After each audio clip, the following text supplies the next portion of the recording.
support this incredibly important organization. But before I do anything else, I want to extend our congratulations and thanks to Cecile Richards for an amazing 12 years at the helm of Planned Parenthood.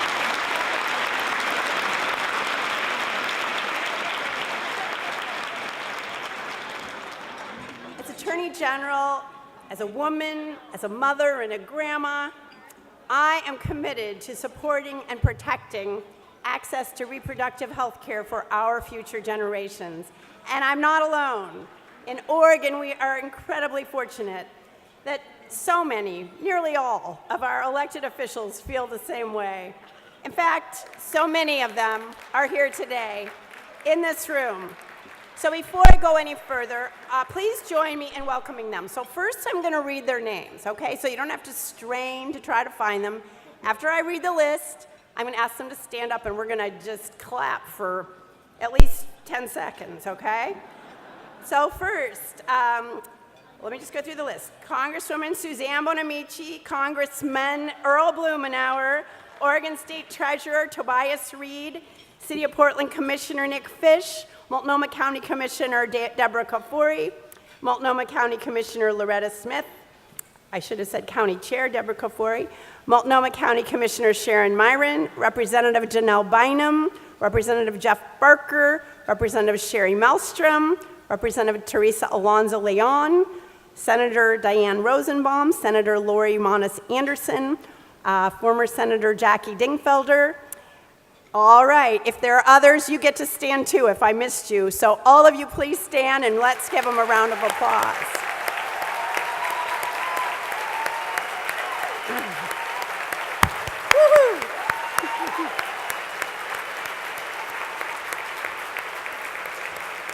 Okay.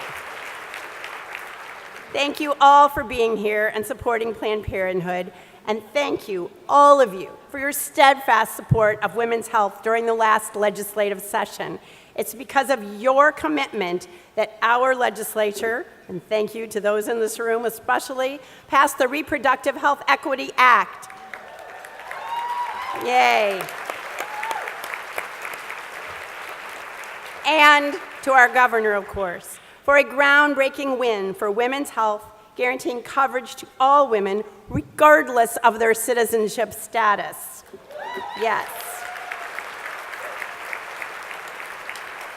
Now, all women in our state will have equal access to contraceptives, abortion, and postpartum care, and critical cancer screening, and other preventive care. But let me be clear, the fight is not over. Our benefits and protections are under attack by those determined to chip away at our rights, both here in Oregon and across the country. As supporters of Planned Parenthood, you can make a difference today. Your support helps safeguard access and prohibit government interference with a woman's personal decisions about her health care. At the Oregon Department of Justice, we are fighting to safeguard access and prohibit interference by the current administration. Thank you.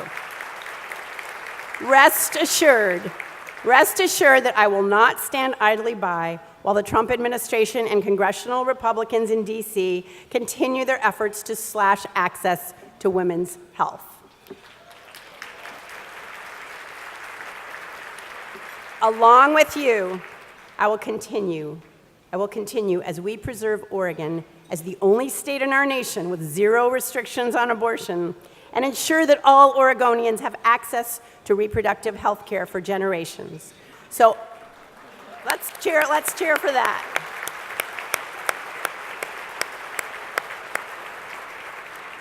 I urge you to look around at your table and around this room.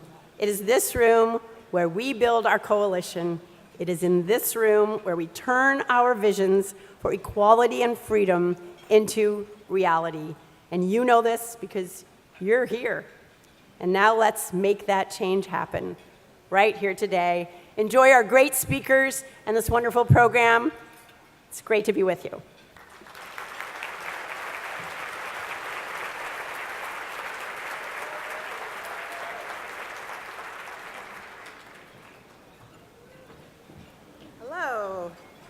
I'd like to thank Attorney General Ellen Rosenblum for that wonderful introduction, and thank all of you for being here today.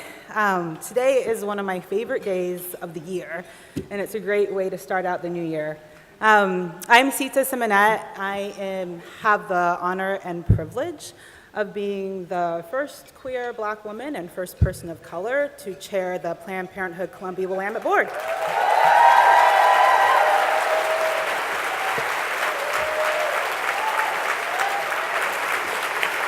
Thank you. Today is a day of celebration, and today we have a very particular legacy to celebrate of Cecile Richards, who has dedicated her last 12 years to lead Planned Parenthood and has decided to leave her position at some time this year. After 12 years of service to Planned Parenthood, we are stronger, we have a wider reach, and we are ready for the next 100 years. We are thankful to Cecile's leadership and excited to be part of the search for the national president. In the last year, the words Planned Parenthood have become a rallying cry for all of us to stand up and do more, to be of service more, to speak out for ourselves and for each other more, and to be the light that we have been searching for.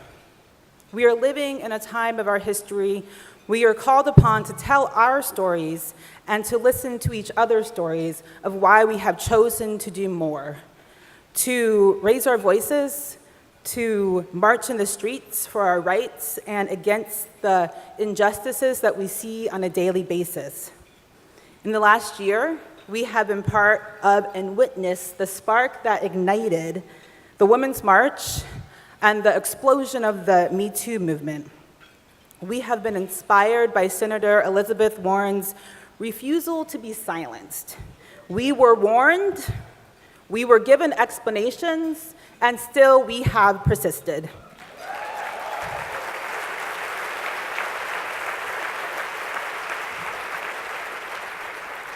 Senator Maxine Waters gave us a strong example of standing up and reclaiming our time.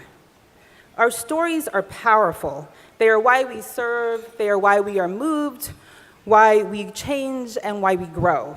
I feel honored to be here today to be another person in the long line of women and men who have been asked to tell their story. My story is why I choose Planned Parenthood. I choose Planned Parenthood because of my two grandmothers. My Black grandmother, Edith Simonette, whose family is originally from the Bahamas and was a housekeeper and lived in Coconut Grove, Florida. She married young and gave birth to 12 children, 9 of those who lived past birth. She had her last child in 1952 when she was 44 years old and living with a colostomy bag. Her last child was my father. I choose Planned Parenthood for my white grandmother, Joan Drittenboss, whose family is from England and worked as an elementary school teacher and grew up lived in Olympia, Washington. She gave birth to 4 children in her life, all of those who lived.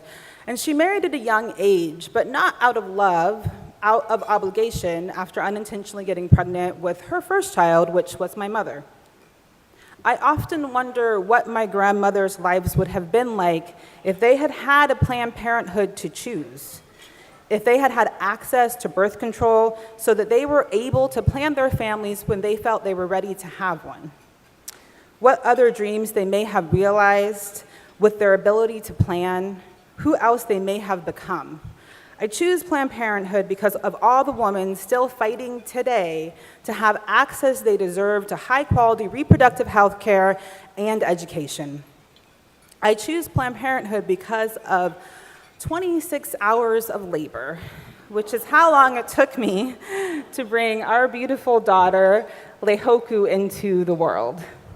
I tell you, I have never been more fiercely a supporter of family planning and a woman's right to choose that amount of pain than in my 14th hour of labor when I asked for an epidural.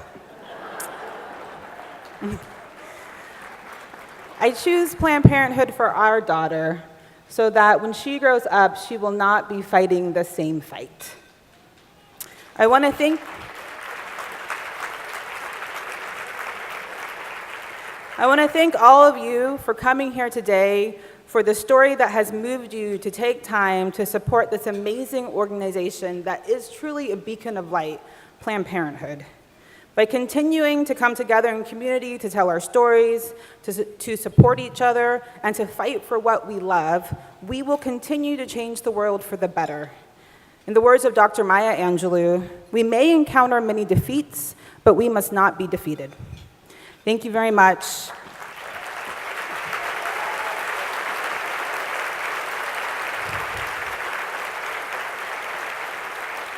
It's my pleasure to introduce our interim president and CEO, Ann Udall.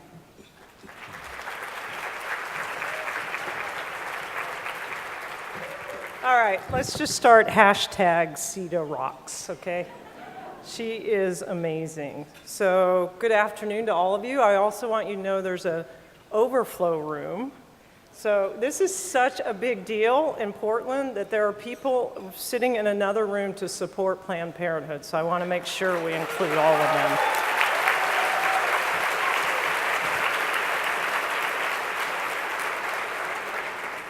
I have a few comments I want to make, but I want to be really clear with you all that my number one task today is not to make Margot upset with me by going over my time. So she is our luncheon organizer extraordinaire. And so if you see anyone waving at me frantically, it's not to say hi, it's because my time is up. So, but I can't see anybody, so it's okay anyway, Margot. You're going to just have to wait till I'm done.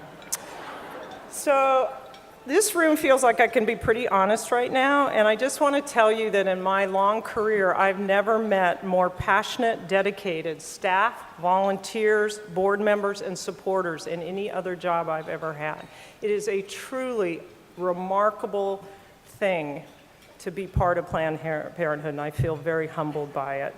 But I want to be just a little bit more blunt, because when you work at Planned Parenthood and you're surrounded by condom clocks, and people talk about sex all the time, I figure I can be a little bit blunt. I just want to tell you, this is two rooms, not just one, full of badass, never back down from a fight people who are going to make sure we keep fighting and winning for reproductive rights for all people in this country.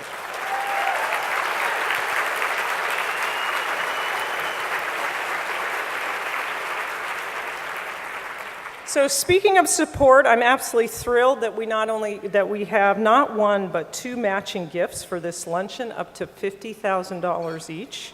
Yeah, pretty cool. And I'd like to recognize Samantha Richardson and Christine and David Vernier for their outstanding generosity.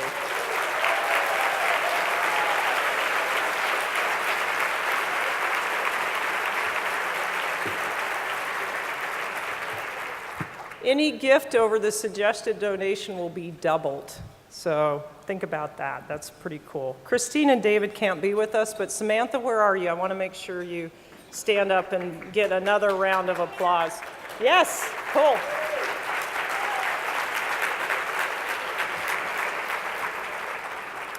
So let me do some more thank yous. And again, since this is about making Margot happy and me happy, can you hold your applause while I read off all of the amazing sponsors that have made this possible?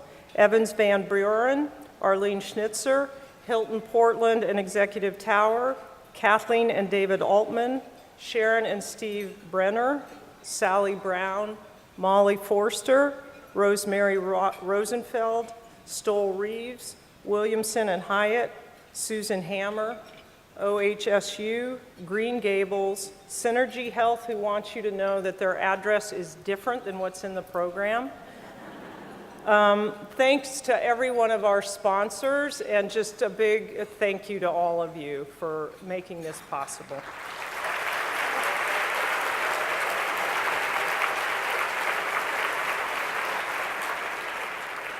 So, board members, if you're a board member, will you please stand? You guys work so hard on our behalf.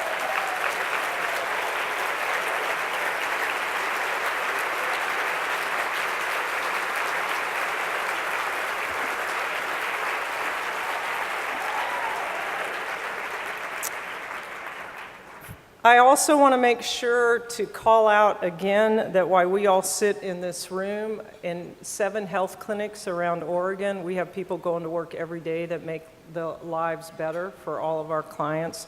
The staff at Planned Parenthood is, again, one of the most remarkable groups of people I've ever had the honor to work with. Some of them are here, and I want to make sure that if you're part of our staff, that you would stand as well. So staff, please stand up. They get the bad tables.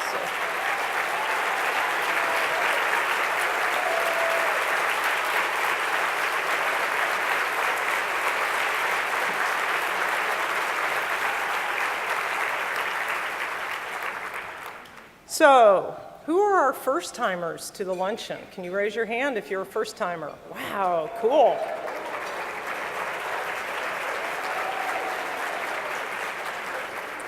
So, me too. I mean, I am too, and apparently, as you have found out, this is a pretty cool event. I want to warn you, though, that I've learned after 6 months that Planned Parenthood is like Hotel California. Once you check in, you can never leave. And you don't want to. So I want to talk a little bit about last year. A lot has happened. That would be an understatement. It's been tough, it's been a fight, and it will continue to be a fight. But I will stand here today to tell you that even in the face of the most challenging adversity we've experienced, I mean, am I the only one that wakes up every morning and go, can it get any stranger, any weirder, or any more crazy? So even with all of that craziness, I want you to know that Planned Parenthood Columbia-Willamette has not only survived, but we have thrived. And let me tell you how.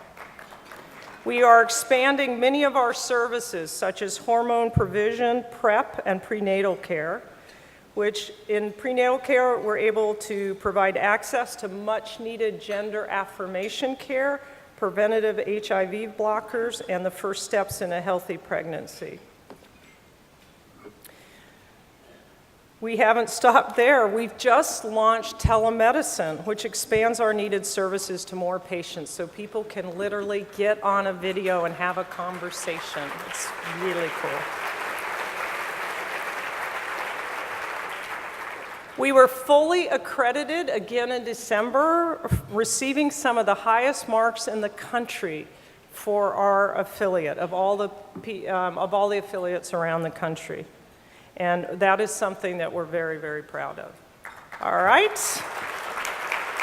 You think I'm done. I'm not done telling you all the cool stuff. So we're in a very silent and early stages of a comprehensive capital campaign that is twofold.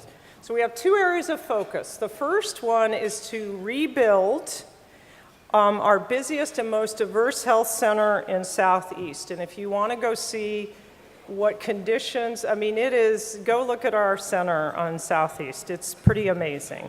So we're going to rebuild it. And the second we're going to do is we're going to establish an education endowment to support our amazing education programs. Yes, educators, I love it. My tribe, good work. We have educators in each one of our clinics, and we want to make sure that happens even as the federal government goes after sex ed, because of course sex ed, you know, don't get me started. Okay.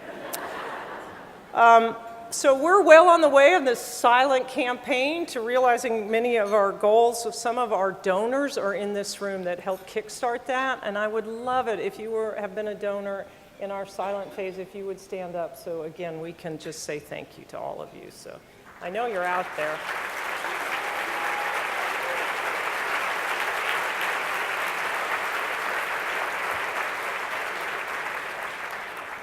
So we think with 900 of our closest friends that it was time to tell you about the capital campaign. We're moving from silent to getting more of you involved, so get ready for that. We're pretty excited about that. All right? More. So we're not done yet. In the past 2 years, PPCW board and staff have been extremely focused on what we as an organization can do to eliminate health disparities in our community, disparities faced by people of color, by queer and trans folks, by undocumented people, and disparities faced by those who cannot afford their health insurance premiums. Our board, staff, and volunteers are constantly learning and constantly challenging themselves. And like we all know, there's always more work to do, and we've made great strides. And we actually would serve as a model for many other Planned Parenthood affiliates. I really want to recognize our Director of Equity and Inclusion, Sirius Boner, because without Sirius, this work would have never gone to the level it's gone to. So Sirius.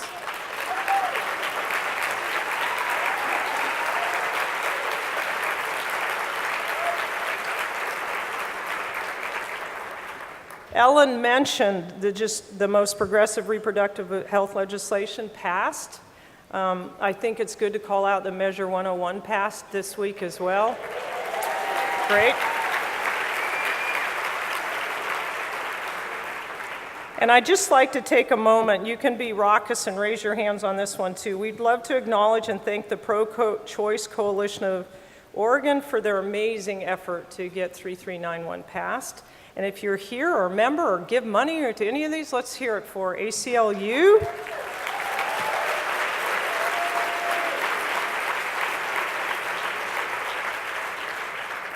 Apano.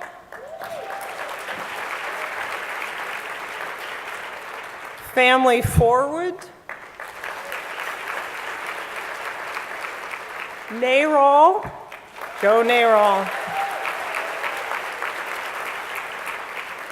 Oregon Latino Health Coalition, Western State Center, and our very own PPAO, led by the very capable interim director right now, Laurel Swardell. Sorry, Laurel.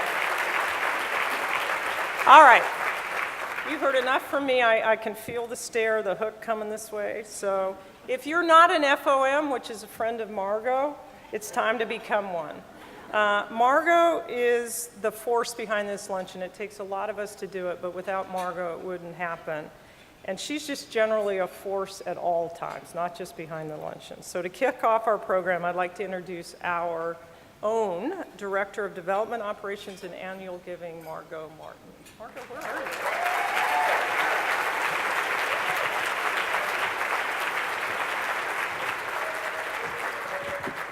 It's weird being on like the other side of the curtain, but hi, all of you. It's good to see you. So I could stand up here and list all of the accomplishments of our next speaker, but I think you can read about those in the program. So what I'm going to do instead is I'm going to tell you about the first time we ever met. I met Carmen Berkeley on our freshman dorm at the University of Pittsburgh, and I walked by her in the hallway. She was on the phone, loudly, she'll see. And I heard her say, "That's just not right. It's not right." And those words have always stuck with me. She was a young black woman in a college primarily populated by white men. And we both grew up in a city filled with segregated neighborhoods and a stark lack of diversity. But that never stopped her. She stood up and she spoke out, and if she was afraid, you'd never know it. When she realized the burden and the hardship and the manipulation of the student loan industry, she decided that's just not right.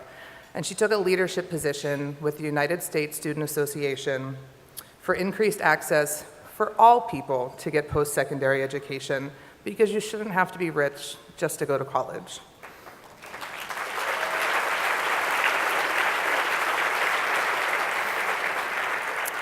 When on our campus there was a threat that Eve Ensler's The Vagina Monologues would be canceled, not only did she decide, that's just not right, I'm gonna protect it, she also garnered herself a starring role.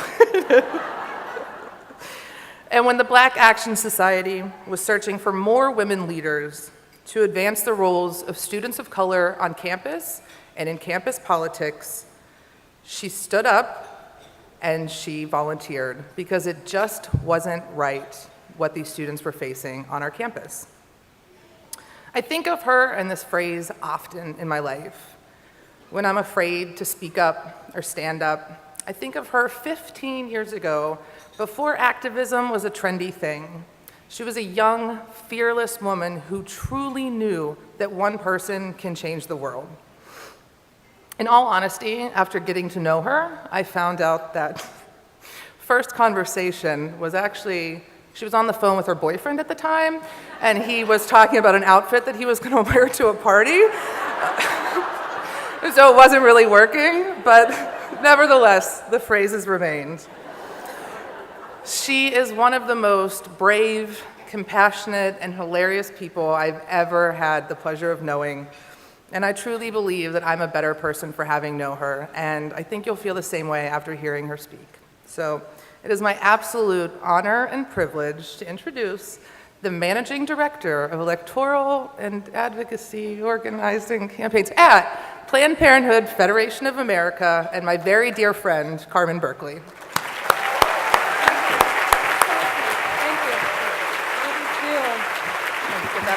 Gosh, she got me over here crying. I'm like, happy I got that waterproof mascara from MAC before I came here. Hi, everyone. So I am Carmen Berkeley, and I am the Managing Director for Planned Parenthood Action Fund in Washington, D.C. And so I am so happy that Margot convinced me to come to this rainy-ass town for the afternoon to speak to you for 8 minutes. But... I'm just kidding. I'm from a rainy-ass town, too, of Pittsburgh, so I understand. Got my hair done before I came. But I want to say thank you for having me, and definitely, and particularly thank you to Attorney General Rosenblum, because she was actually just at our office in Washington, D.C. with other attorney generals from around the country trying to figure out how they're going to advocate for more reproductive health access, and that means something to us all over the country. So thank you to you. So Margot named it. I am definitely like a Pittsburgher, and I was, a young black woman growing up in Pittsburgh. I knew that I was, I knew that I was an activist before I knew that I was a feminist. And to be honest, I never really saw myself as a feminist because I never saw a lot of people that looked like me identifying as being feminist. Just to be honest, that movement never really looked like me. And so when I was in college, Margot was completely right. We were in a fire drill, and I was walking back up the steps, and I saw a sign for the vagina monologues. And so I decided that I was going to audition for cunt because it was, I said it, sorry. Because the woman who wrote, who did that one was from Pittsburgh, just totally random. Anyway, so I was a part of the vagina monologues, and I was like one of 3 black women, like not women of color, just period, like one of 3 women of color that even participated in the vagina monologues that year. And I felt so disconnected. I felt like, wow, this is a whole play that's talking about what's happening to women around the country and our bodies, and how is it that we have a whole campus full of women of color and they haven't been engaged in such an important movement? And so I said, you know what, because I have a takeover spirit, I was like, I'm going to take this shit over. And so I did. And so I decided that the next year we weren't just going to have a vagina monologues, we were going to have a vagina week where we fundraised money for women around the country, for women in Pittsburgh, for women who have been raped, for women who have had to deal with domestic violence. And it wasn't just a bunch of white women on stage with 3 black women. It was all types of women from all across Pittsburgh who were able to articulate these stories. And thanks. But the reason why I say that to you is not because that is a unique story. I say that to you because oftentimes women of color are looking for opportunities to be a part, to be within, and oftentimes we find ourselves identifying more with our other identities other than being a feminist or other than being a woman, because sometimes we feel pushed out and sometimes we feel left out. And even as we continue to talk about reproductive health access and reproductive rights and reproductive justice, oftentimes there is this narrative that we don't know what the hell we're talking about. As if there aren't Latinas who are doulas, as if there aren't black women who are gynecologists, as if all of us grew up in low-income communities. We know a lot more about our bodies and our communities than people give us credit for.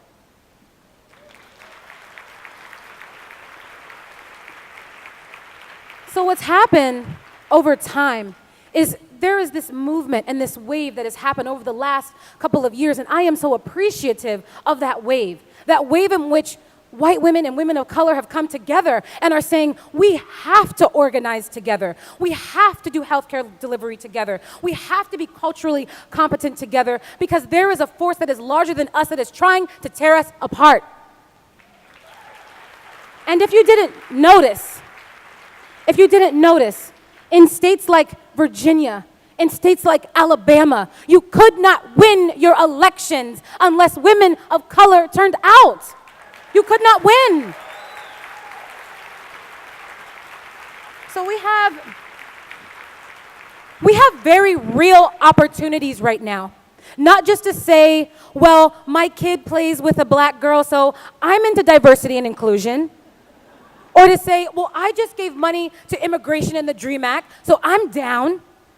There's a real opportunity to allow for young women that are like me, that are like Sirius, that are like other women in this room to make a real investment in our healthcare, in our political future, in making sure that we have the resources to be able to bring in more women to our movement. Because if more people see a coalition that looks like this and they think about Planned Parenthood, the more people are going to come towards our organization so that we can give impeccable healthcare delivery and so that we can win in every single state.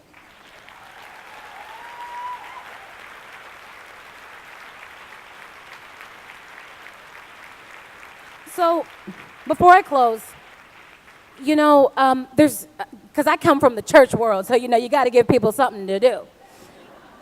If I was going to ask you all to do something with how you all are going to show up for people of color and women of color, particularly in reproductive health access, I would ask you to do one of these three things, or all three. Use your privilege to create radical space for change. Use your privilege. And I don't just mean white folks. I mean all folks. Use your privilege. My privilege at work is I'm the managing director. I get the chance to look at the money. I get the chance to manage the staff. So I use my privilege every opportunity I can to lift up a young person whose voice has been muted. I use an opportunity every chance I get to take the power of the pen to give money to something that nobody else cares about. Use your privilege to make radical change. The second thing is, see women of color for the political power force that they are. See them. Sometimes, it's funny because you know who we love so much in this country? Michelle Obama. We love Michelle. And if she ran, I am so certain that she would win. You know who else we love? We love Kamala Harris. We just love her so much. We want her to run for president. But oftentimes, nobody stops and takes a second and say, you know what, girl, you're doing a damn good job, and you should run for office. And I would support you. That's going to be so critical in the next 100 years of us doing this work. And the final thing is, and I know it's cliche, but care no matter what. Because we have a real jerk as the President of the United States of America. He's a real jerk. And he has been able to say the most disparaging things about me and my community and the people that I love. And that is going to set us back decades. So if we are not the ones in the workplace that call it out and say, hey, don't tell that joke because it's not funny. Or please, get out of my house because I like gay people. Don't say that about gay people. Or you know what? I'm down for abortion, so don't talk disparagingly about it. If we can orient ourselves to caring no matter what, we will make Oregon and Portland and this country much stronger. Thank you so much for having me.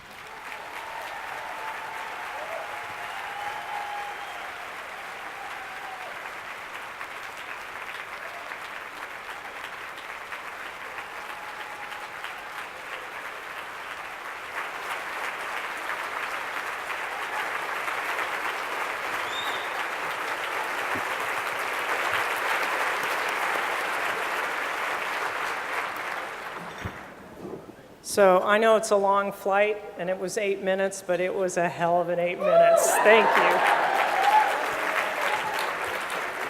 I am a little disappointed, though. I thought we might get something better than jerk from you because you were pretty much on a roll.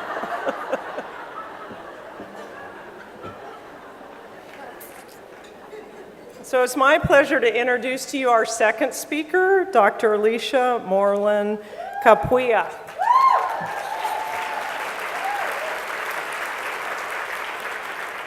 She is co-founder of the Capuia Foundation. She said after I pronounced her last name twice, I could call her Dr. Alicia going forward, which helped build a low-cost primary care clinic outside of Luanda, Africa.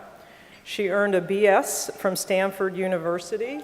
Yay, Stanford.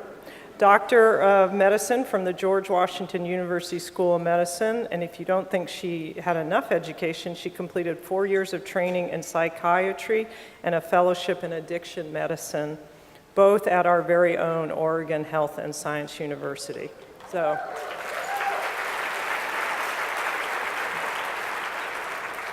Dr. Alicia is also the executive director of OHSU's Abel Gordley Center for Healing and an assistant professor of psychiatry. And apparently, when we heard her speak, some of our staff a year ago, we already knew. Between you and Carmen, we had the program set. So Dr. Alicia, welcome. Thank you.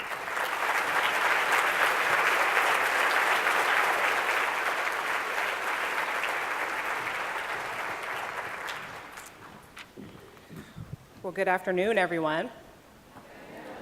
Well, so Carmen got up here and said she's from the church, and you guys responded to her. So I'm going to say once again, good afternoon, everyone.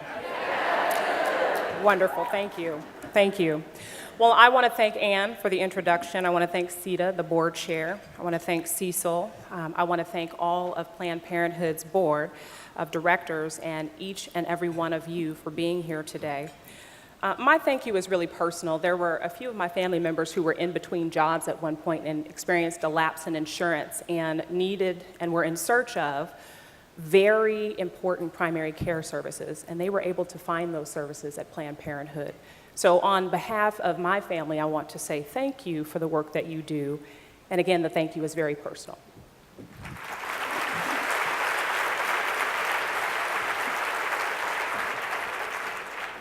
Now, I should also say that we've read off all of those titles, but today, full disclosure, my opinions are my own and do not represent those of the organizations that I currently work for, and that is going to be important to say, so remember that. Okay. Fetus, transgender, diversity, entitlement, evidence-based, science-based, vulnerable. Oh, hold on, wait. You guys are a clap-happy group. Let me get them all out first. There's more, and it gets better. Trust me. But these are the 7 phrases that the federal government has forbade our leading public health agency, the CDC, to use. In the spirit, now we've already talked about Auntie Maxine today, but I could not go today without talking about Auntie Maxine today. But in the spirit of the Honorable Auntie Maxine Waters, in 2018, I have decided that I'm reclaiming my time, my space, my words, and I invite you all to do the same.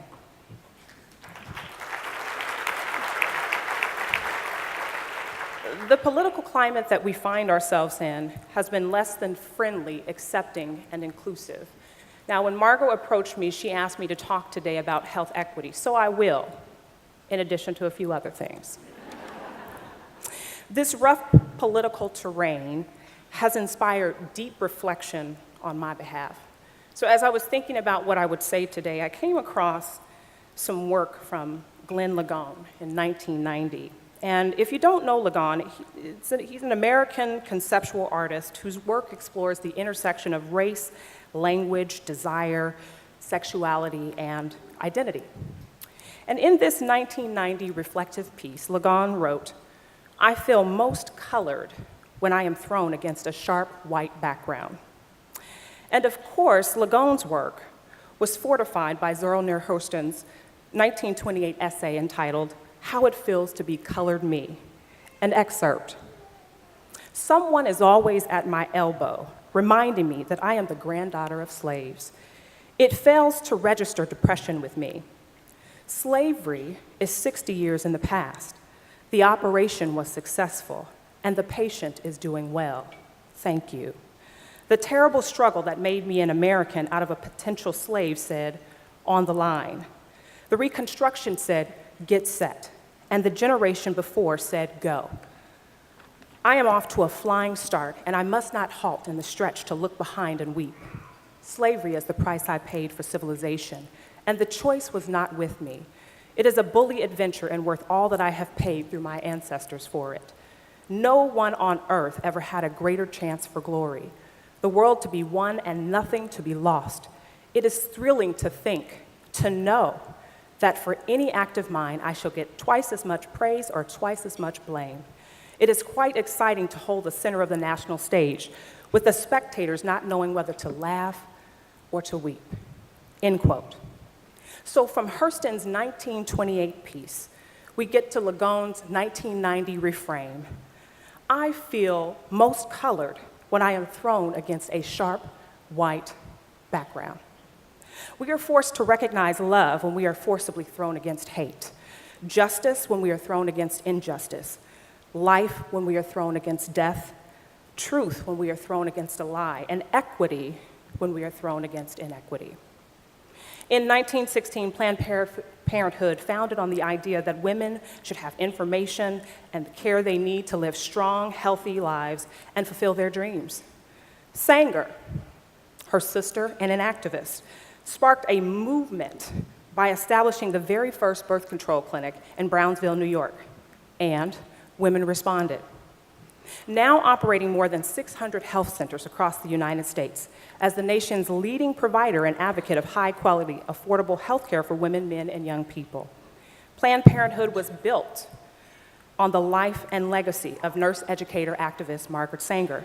History actually contends that Sanger's activism changed the world, revolutionizing the idea that a woman holds sole control over her body and over her destiny. This was not a common belief in the 1900s. You see, Sanger's ideology was deemed wayward and a little bit progressive. Just a little. But let's consider what preceded this, what might have set the stage for Sanger's activism. Now, this is not an exhaustive list, but I would like to connect a few dots so that we have more than a few reference points. So in 1789, the United States Constitution was ratified, and the term persons, people, and electors were used, allowing the interpretation of those beings to include men and women for the first time. In 1869, the first women's suffrage law in the US was passed in the territory of Wyoming. Now, in going through this history, I understand that Wyoming was actually pretty progressive. And you'll see why. They actually were. I mean, you may be laughing now, but the history. In 1870, the 15th Amendment received final ratification saying that women are not specifically excluded from the vote. And then again in 1890, the first state, Wyoming, granted women the right to vote in all elections. And then in 1900, every state had passed legislation modeled after New York's Married Women's Property Act of 1848, which granted married women some control over their property and earnings. So some could argue that Sanger had the power and energy and essence of the women's suffrage movement behind her. The inception of the women's suffrage was circa 1903, inspired by and thanks to women like Alice Paul. But here are a few questions that came up for me. Was the women's suffrage movement inclusive, equitable? Now, we've heard mention of the feminist movement. Was that inclusive and equitable? Well, we have examples. Kimberly Crenshaw, she came up with this concept of intersectionality. And intersectionality really grew from Black feminism. But it really begged the question for me, why did feminism need to be characterized as or defined by Black, as opposed to just feminism? It signaled to me that not everyone felt included in this movement.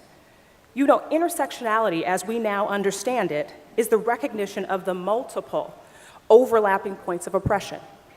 A core premise of intersectionality is that identities can only be understood within the narrative of others' identities. What we've come to understand is that outcomes of movements have not always been equitable. Now, this is a theme that I will pick back up on in a moment, but let me get back to history for just a second. So the 19th Amendment, affirming women's right to vote, was ratified in 1920. This milestone set the tone for the legal battles that would ensue thereafter. Birth control was not legal in the United States at this time. But Sanger, again, an activist herself, along with other activists, waged several legal battles to swing wide open the gates for a woman's right to choose, beginning in 1936 with a court ruling that birth control devices and information would no longer be classified as offensive and could be legally distributed in 3 states. At that time, it was New York, Connecticut, and Vermont. Oregon was not on that list. As history reveals, several legal battles were waged and won. We eventually got to, again, not an exhaustive list, but some highlights. 1970, the Title 10 of the Public Health Services Act, which became law, and it established public funding. I don't like that resounding, I'm trying to talk to you, right? But that Title 10 of the Public Health Services Act, which became law, which established public funding for family planning and sex education programs in the United States. And then, of course, what we are all familiar with is the landmark legislation, Supreme Court ruling 1973, Roe v. Wade, and citing the right to privacy. Now, Planned Parenthood was birthed with a commitment to sexual and reproductive health. The activists and activism were powerful. The movement was powerful. The activist was complex and complicated. So here's my question. Can you separate the activist from the activism? Can you separate the activist from the movement? Planned Parenthood understands, I think, more than any other organization, in the spirit of MLK. They understand that the true character of any institution is not where they stand in times of comfort and convenience, but where they stand in times of challenge and controversy.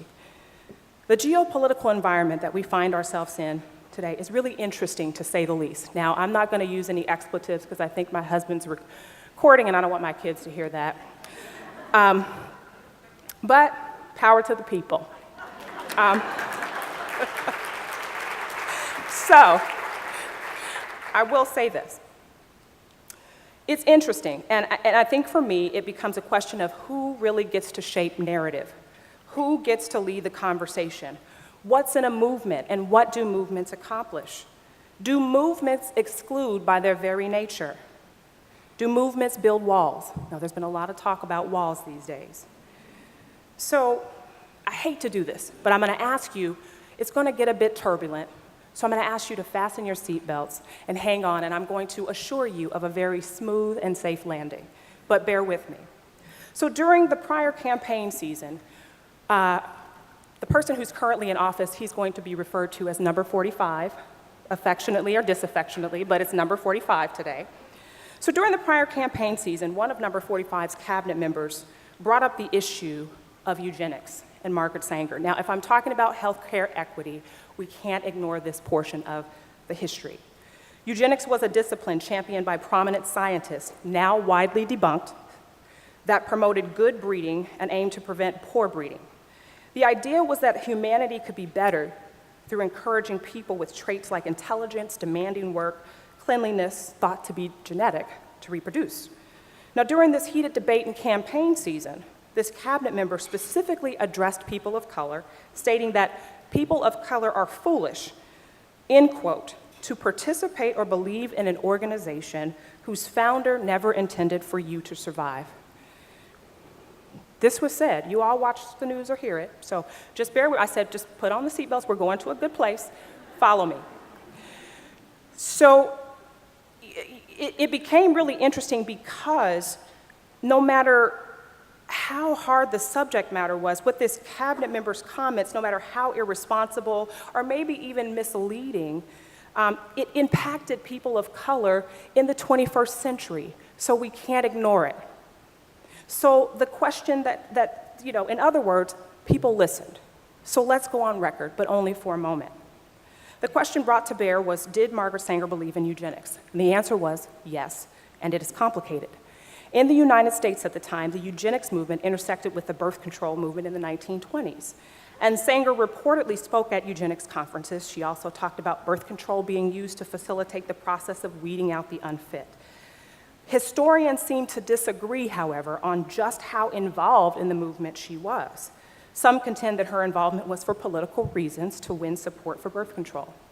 In reading her papers, it's clear, as I do my research as well, that she was near the movement.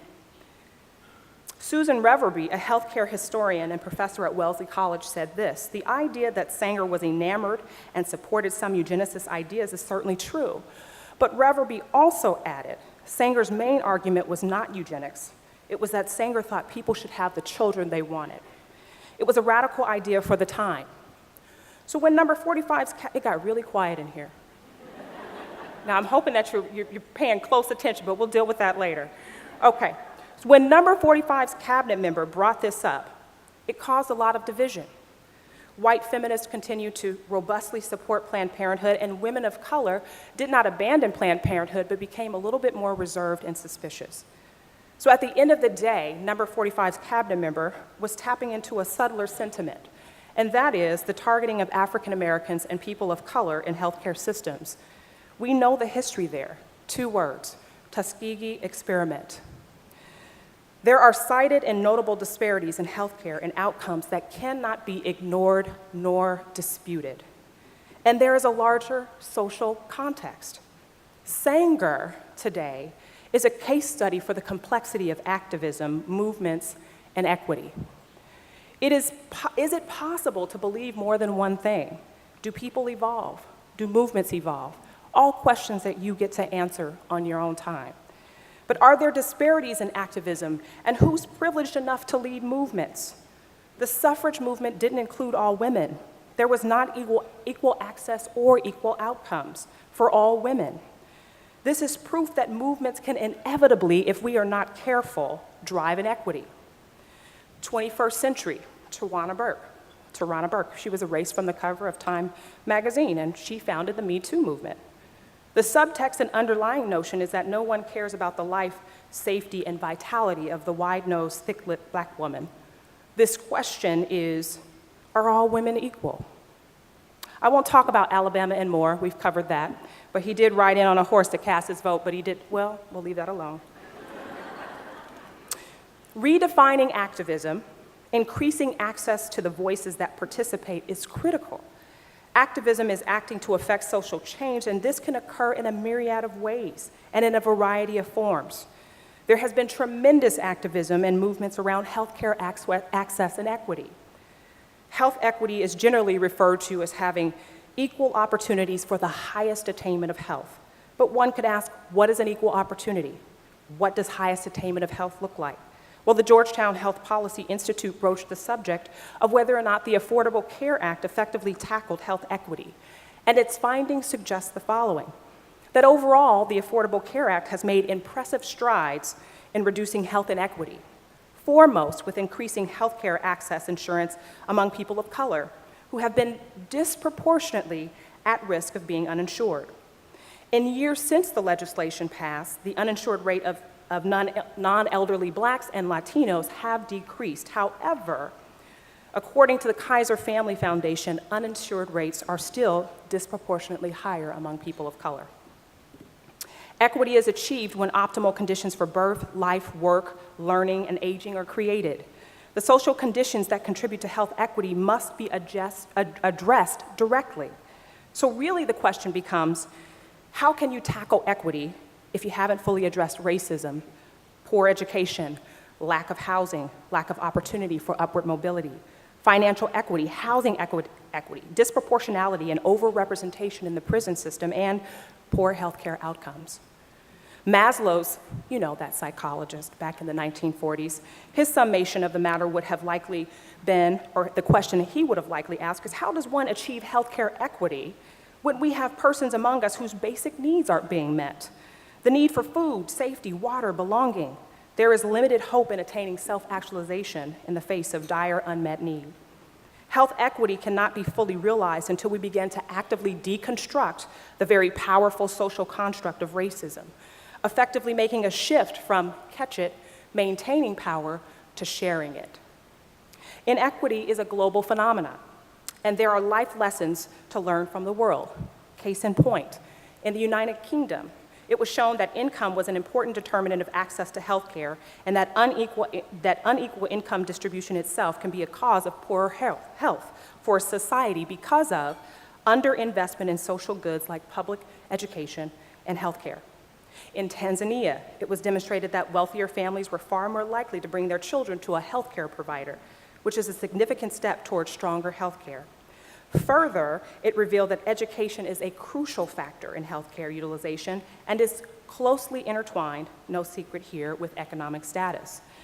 A 2002 study in the Journal of American Medicine, JAMA, identified race as a significant determinant in the level of the quality of care, with blacks receiving lower quality care than their white counterparts.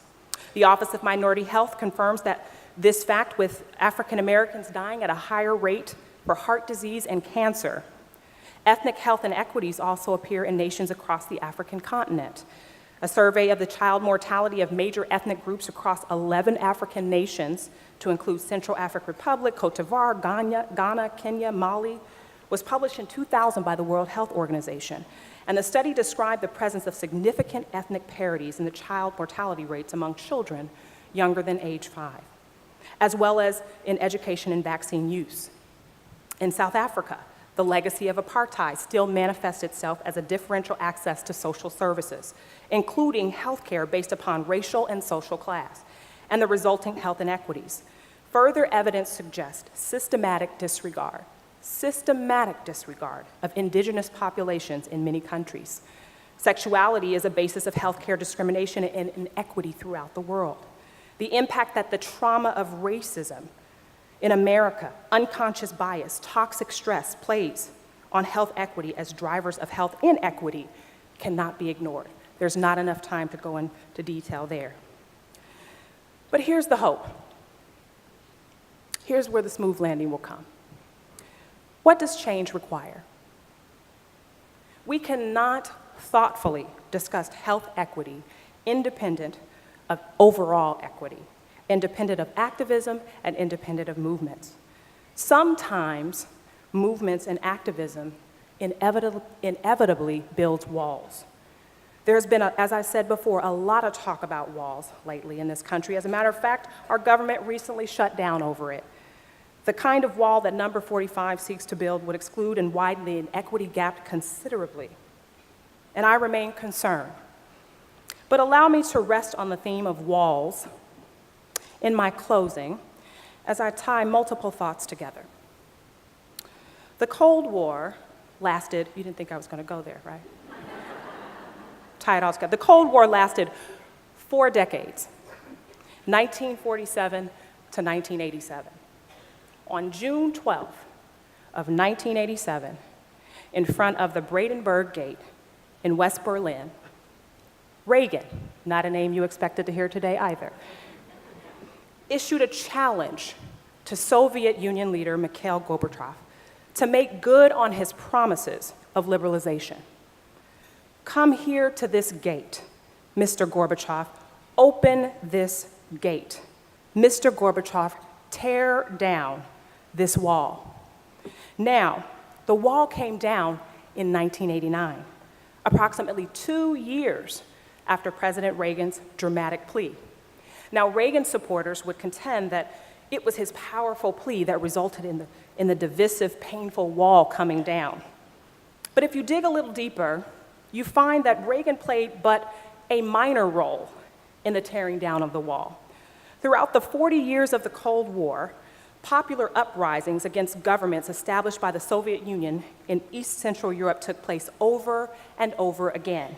In East Berlin in 1953, in Hungary in 1956, in Czechoslovakia in 1968, and in Poland numerous times. Now, these were at the time seemingly unsuccessful. Seemingly.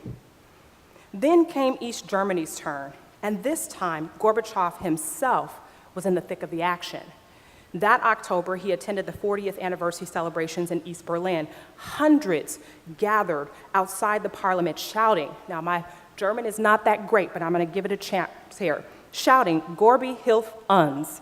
Any Germans out there, German speakers? Was that okay? Anyway, but here's the interpretation. It means, Gorbi, help us. And the Soviet leader responded at the time with a public warning to Erich Honecker at the time, saying, "Life punishes those who come too late." So let me fast forward. Elections happened. People demanded change. The wall came down. In the fall of 1989, they succeeded. No one saw revolution on the way, and certainly no one could have predicted that it would take place as peacefully as it did for the most part. The caveat is there was a violent revolution in Romania at the time, and I'm not saying that lightly. These were complex events, and the details differed substantially from country to country. But historians would probably agree that the outcome of the wall coming down was the result of many things and many people working together over time. Meaningful, impactful change is not the work of one person, but is the result and activism of many. That's how transformative change takes place. It was the crowds on the streets in Berlin and Prague and Bucharest that fused indignant anger, transformed it into immediate and urgent challenge to power and legitimacy.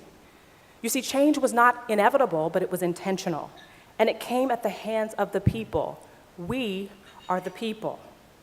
Today, I hope to debunk the myths about change and who drives equity. One change agent said it best: America, the land of the free and the home of the brave. Not so. It is a country where some are free and many are left to be brave, which is a heavy burden to carry. Some movements have ensured that some are free where others have been left with the burden to be brave. This is the real inequity. Not one of us is liberated until all of us are. Activism doesn't remove the dirty stain of racism or sexism or any other ism and or the drive for power. It just temporarily redistributes it, if we're not intentional. So we must be intentional in creating equitable conditions for all. Now here's my thing. My husband was in the Netherlands over the holidays, and he's 10,000 feet in the air, and he sends me a text message from the plane. And I'm completely, now I know I need to hop into the 21st century, but I'm always impressed with technology. So I'm like, you're on the plane, flying over the Atlantic? My God. So here's what I concluded. If we can employ technology that allows you to access Wi-Fi while flying 10,000 feet above the Atlantic Ocean, then surely we can solve the issue of inequity. That was worthy of a clap. Now I do realize I called you guys clap happy at the beginning, so you're probably like, well, we're not gonna clap for nothing she said. Okay. I am moving to a close here, okay. But movements are most powerful when they are inclusive, when there is shared understanding that our humanity is inextricably linked with others. So here's my call today. What I'm asking for each of you to consider: if there are walls, assess the purpose and the functionality of that wall. Has it been constructed for safety or division, healing or hurting? Planned Parenthood, you all are an awesome organization. You help a lot of people. Let's continue to work together to tear down the walls of inequity.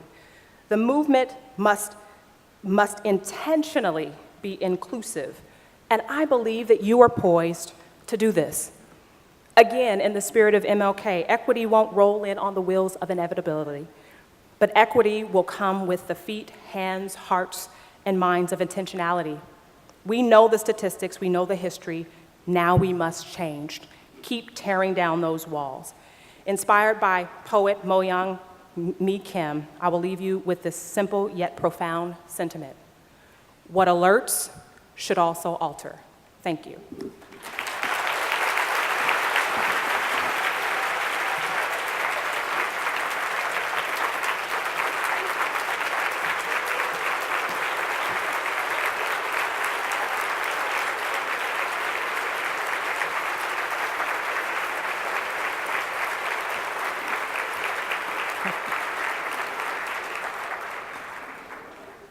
Dr. Alicia, thank you. As a white woman on a lifelong journey to understand my own role in inequity and perpetual racism, I think what you call out fearlessly and bravely is the challenges we face And what I know is we can't build our future if we don't understand our past and our present. And between you and Carmen, I feel like you've given us this great gift of both of those. So thank you very much.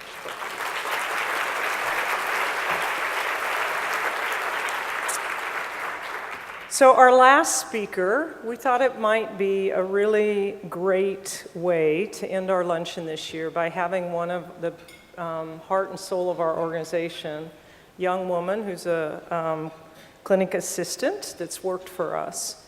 I can tell you it is a great act of courage to speak to 1,100 people you can't see from a podium. And I have told Jessica she is going to get the warmest, most wonderful welcome, and that we're all going to just listen to her and support her. So Jessica, you've been with us for 11 years. My guess is this is going to be a first, and we are so excited to have you. Jessica Kelly, please.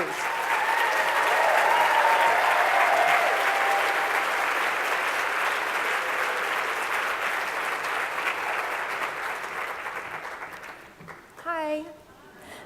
Thank you so much, Anne. That was really nice of you, especially the young part. That was...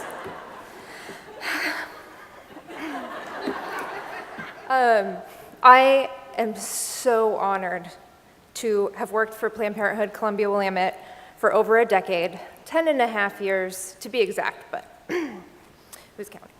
And I'm even more proud of how far we've come as an organization in that time. It's grown immensely.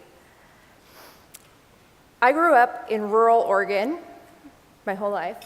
Up until the past few years, I've only been in Portland that long. Yamhill County, anybody even know where that's at? Yeah, I said Yamhill, yep.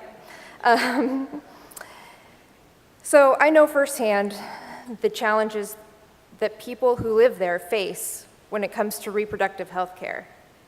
For example, maternal mortality rates among women in rural areas is 64% higher than the rate in big cities. I am dedicating my life to providing accessible, accurate, and quality health care to those folks that need it most in rural areas.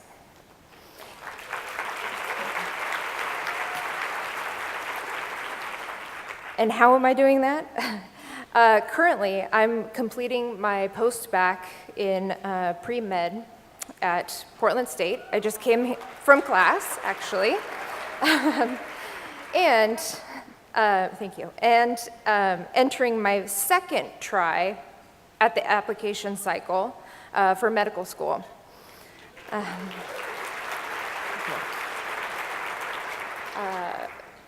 My goal is to become a doctor who works in the rural areas. Think of it more as like a more modern day, more feminist version of Dr. Quinn, medicine woman, possibly on horseback, I don't know yet, or even Doc Hollywood. But that's the main goal. And, you know, again, application cycle. Any doctors out there who have some like nice words of wisdom or sway in the intro, getting into med school would be great. One of the things I'm most excited about is Planned Parenthood Columbia-Willamette's work in telemedicine. We recently launched this service, our pilot between health centers in Salem and Bend. This means that a provider in one part of the state can provide medical services to a patient in a completely different part of the state. They're about, I think, 3 hours apart, Salem and Bend. And really, that's just the first step. Soon, patients in rural areas can access our confidential services, including medical abortions, trans care, and infertility treatment via a secure connection to one of our providers, no matter where they are, without stigma. We do not back down. We are planning for our future. no matter what the current administration has to say or tweet about it. Yeah. We don't back down now, and we certainly aren't planning on doing so anytime soon. Will you join us? I am asking that you donate today as an investment in tomorrow. I'm asking that you fill out that form on your table. Looks like this. I brought one up, for example. And in so doing, making a commitment to our patients, no matter where they live, no matter who they love, no matter what they look like or how they identify, no matter their physical ability or location. I'm asking that you stand up with your envelope held high and proudly say, "I'm with you," to every single person out there who doesn't have access to the care that they need and deserve. I'm with you, no matter what. Thank you.